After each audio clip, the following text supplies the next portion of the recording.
Okay, now that everything is properly supported, the power connector is not hanging in the air, and I've got the transducer in a safe place. Now we can work with it.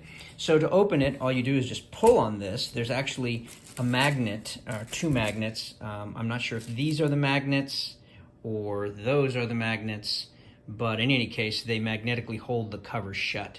So you open the unit up, and then you just push this button right here, the power button, for just a second or so. You'll hear a beep, I believe. There's a little teeny beep.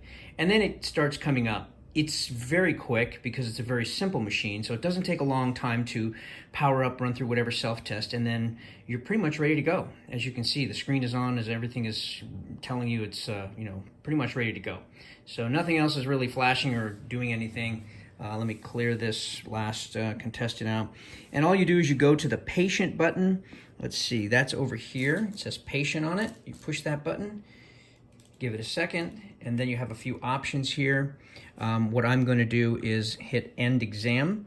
And so there are these, and then there are these buttons that correspond to these operations there. So end exam, and now you see it cleared everything.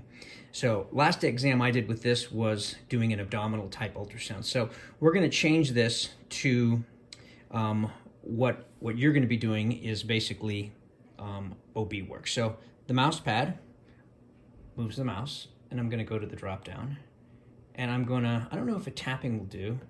No, tapping doesn't do anything. So I just tried tapping. So we'll hit select, which is right here. So moused over to where I wanted to go, that little drop down, hit select, and it brings up the options based on the probe that you have connected. So based on the fact that I have this linear probe connected, it's telling me I can do GYN, OB, or abdomen. So of course we want to do OB, because if you select something different, then when you go to measure something, the calculation package won't be there for that. If you were trying to measure a fetus, a femur, abdominal circumference, you couldn't do it on any of the other settings except OB. So now that I've got it over OB, I'm going to hit select, and now I have OB. And what does that do? It tells me, it gives me other information to enter to complete the scan. So let's say we'll enter a LMP. I hit select when I got there. LMP of, and this is, backwards in what we're normal. So year first, 2020. And then tab will get me to the next field.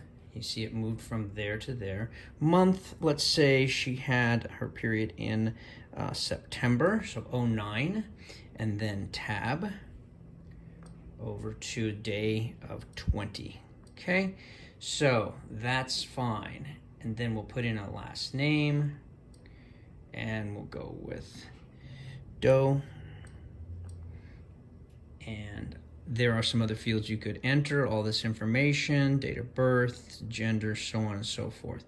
And, whatever you needed to, you could put in there. So that's it. Once you're done entering everything, you hit done. Okay, now you'll see Doe comes up here. We should be charging, but it's telling me that we're not, so I'm going to check on that real quick.